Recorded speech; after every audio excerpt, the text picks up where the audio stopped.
Hey there, it's Ash here, and I have been meaning to connect with you throughout this whole coronavirus pandemic, and every time I come to my phone and think, okay, it's time for me to record a voice memo to you, I end up feeling not necessarily overwhelmed, but like without words of what to actually say to provide any comfort during something so bizarre and unusual and uncomfortable. And the only thing I keep coming back to is how much safety comes back down to how you feel and how you relate, and how much safety is an inside job and an inside experience that we create for ourselves. And, I had an intuition in late February. I told a couple friends that this virus, that I believed it would be way worse than 9/11 and would define our generation. And they looked at me like I was on acid because, well, I wouldn't really know what being on acid is, but they just looked at me like I was crazy because they just couldn't imagine looking at the map on the news of China having this virus and thinking of it being here. But my dad's very best friend was skiing in Italy, and he walked off of a plane the day of the outbreak. In Italy, he came back to California and he had some cold symptoms, and he rushed himself to the hospital, didn't go home, and found out he was one of the first positive cases in California. And I remember he told me that the entire airplane was full of sick people and that they just all walked off at LAX. And it was in late February that I knew this was going to be huge. And all of this said, I looked crazy going to the grocery store and getting all of these groceries, trying to kind of bunker down in my house. And then fast forward a few weeks and everyone was doing the same. And friends texted me saying, like, you're so ridiculous right now, but we support you. And it's just so interesting to see how powerful intuition is. And just a reminder, like intuition, your gut, as I say in my TED Talk, your second brain, has enough neurons to match the brain of a cat or dog. So when you feel a punch in your stomach or a message inside of you, it's coming from a very educated place as well. And what's interesting about this virus is that with a very low death rate, that it would be tempting to say we're all going to be fine. But I think what's actually happening is that nobody really knows who that 3% will be. And so in a sense, we're all living in that fear that 3% is going to be us or our grandma or our dad or our mom or grandpa, people that we hold really dear that we don't want to lose, people who may have minor health issues that suddenly feel major. And in a time where we feel so much fear and uncertainty, I can't help but think about my friend Sahara Rose. I know she has the Highest Self podcast, and she was talking about how somebody in her family had it and how her only choice was to surrender and accept whatever is going to happen with it. And the speed at which she was able to go from pain and fear into acceptance. It reminds me of Eckhart Tolle. He says that the end of all drama is accepting what is. So if we want drama to end in our life, we accept what is. We don't fight it. And it's interesting. I had to go to the eye doctor, and I've been quarantining for weeks and weeks. And I had hurt my eye in Bali last year. I don't know if you follow my Instagram, but Sam Skelly convinced me to go on a motorcycle. And 4 seconds into the ride, a bug flew into my eye, and it turned into this whole thing. Long story long, I had to go to the eye doctor. And what was so interesting about that was, as I was driving, I was realizing that, number one, I was in a lot of fear going to a doctor's office where so many people are in and out.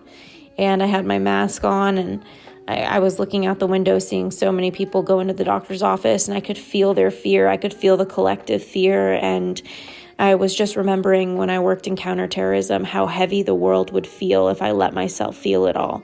Like, every day I would wake up and I would see bombings in markets in Iraq or in Pakistan or wherever. And I think sometimes we take this comfort in thinking things are far. And the only thing that I love about this virus, because there's really not much to love about it, is that it is reminding us how connected we are.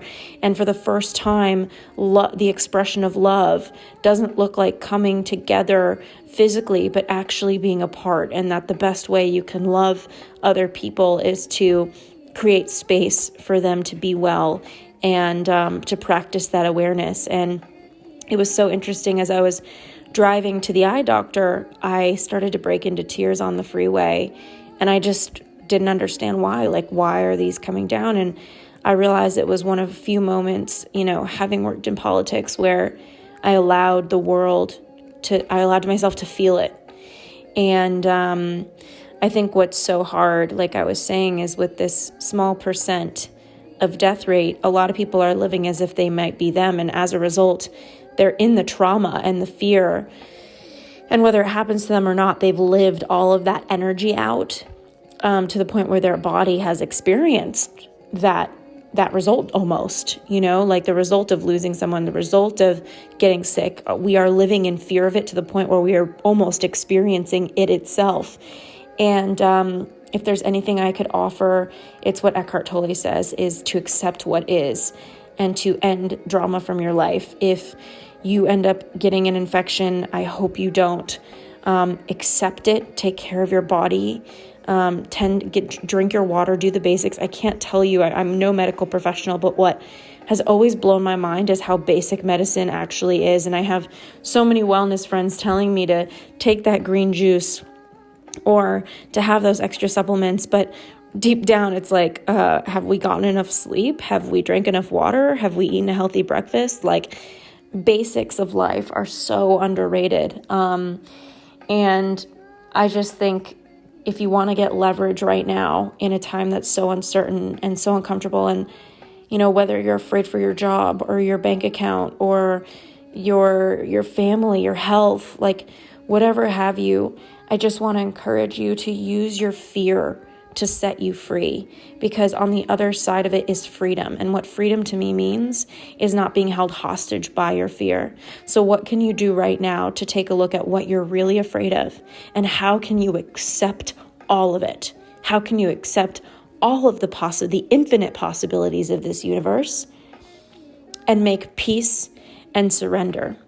Because for the longest time, I felt powerless when this virus came out. And then I realized that if I want to get powerful, that I get to choose to surrender. That there's a power in surrender. And I'm not saying that acceptance does not have to mean resignation. But just like my friend Sahara, who found out a really close family member had it, she was able to say to herself, I have to accept what this is.